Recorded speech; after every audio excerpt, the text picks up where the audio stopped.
We are live. We're live on LinkedIn. We're live on Facebook. We are live on Instagram.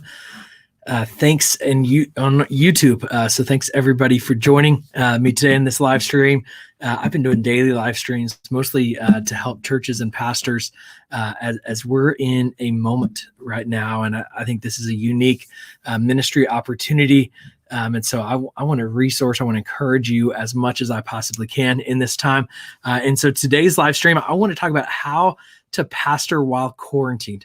I've heard from several pastors that have mentioned to me that they don't know how to, they just have to wait until this is all over till they can start pastoring again. And the reality is that's the wrong mindset in this time. You need to lean in. During this time, your church needs you to lean in. Your church wants you to lean in, and they're anxious, they're nervous, they're home, they need a pastor right now, and they need a ministry leader. And so the first thing I want to encourage you in is stop using the word canceled. Your church services are not canceled. At least I hope they're not, because we have technology now. And Brian, I agree with you. Technology is great. We have technology that you just have to move your services. So instead of them happening in your physical building, they're not happening on YouTube, or they're happening on Facebook, or they're happening on the church online platform. Move your services, and they can look different, they can function different, but continue to gather your congregation. Don't cancel church. Even your small groups. Zoom is a great platform to do online small groups. Please don't let your small groups stop gathering right now. Encourage everyone to keep doing church, to keep gathering, and to keep doing life together. The second thing connected to that I want to encourage you around of how you continue to pastor while quarantined is, if your church doesn't have a Facebook group, start one today, and let that be the central place that your church is gathering during the season. If they don't know where to go, or where to connect, or where to go and pray, they go to your Facebook group, and you as a pastor, you get your other pastors or ministry leaders or volunteers or lead teachers in your church to go and do Facebook Lives, or do post encouraging messages on that. But the Facebook group is going to be the best platform for your church to have community. That's basically your church lobby that is open all the time. And so have a lot of time and engage with that right now, and have that social engagement platform that's available. Brian just mentioned Right Now Media is a great home study. We've been watching some videos with our kids on Right Now Media right now. So that's a great tool for your family to be engaging, or to be even do with online small groups. You can watch that video through Zoom together. So many great technologies. You don't need to cancel church. Get a Facebook group, start building community there. And that's where you're really going to be doing church. But don't stop there. What I want to encourage you is I've been talking a lot about technology, and I want to help basically get technology out of the way for you. And so, I would say prioritize people over technology. Prioritize people over technology. And so, decide where you're going to stream your services, decide how you're going to do it on online small groups, and then focus on your people. Focus on ministering to your people, focus on communicating to your people.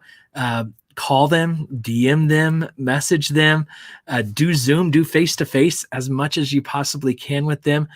Focus on your people in this time. Your people need you, and they need you to pastor them in this season. The next thing is to communicate to the masses. And so you have communication tools, all of you. And if you don't, you need to get those together real quick. MailChimp is a great free email platform that you can be using. Even you, small church, large church, communicate to the masses, communicate to your church as a whole. A lot of churches say, I don't want to over communicate. You cannot over communicate in this season. If you are sending your congregation a daily email that's valuable, that's ministering to them, that's great communication. That's not over communicating. So don't worry about over communicating in this season. Send emails, post regularly on social, do a podcast. Maybe it's a new podcast you start up just for your church with weekly updates or daily updates that you're using these things, or you have a youth group podcast that you create, or a women's ministry podcast you create. All of your pastors, all of your ministry leaders should be doing ministry. This is not a time to take a vacation. This is a time to lean in and do ministry, because your congregation needs you more than ever. I keep saying that, but I want to be clear. You have a ministry moment right now. This is history in the making. It's obviously not history we're excited about, but it is out of the history that's happening. There is a ministry opportunity that I think we can be very intentional and thoughtful in this season. So I want you to lean in. The other thing is to minister. So you minister to the masses and communicate to the masses, and then minister to the person. As much one-to-one communication as you can do with your congregation right now is the best. So on Instagram, slide into the DMs. On LinkedIn, send somebody a message. On Facebook, send somebody a message. Send somebody 3 text messages today. Personally communicate one-to-one with as many of your congregants as you can. I talked to a church leader yesterday who they divided up their phone list, and they are literally this week phone calling on the phone every single person in their church database just to check in on them, just to pray with them and to be there for them. I love that. Use old school technology in the phones. Use whatever you can to communicate in a very personal and direct way with every single person in your congregation. So, and then make sure they know how to log into your church services and what time they are, and they know how to give online, and they know how to, be a part of their online small group, or just be there for your congregation one-to-one and in the masses. The other thing, and the 2 last things that I want to say is really kind of taking this out of the technology, but you got to lean into your family right now.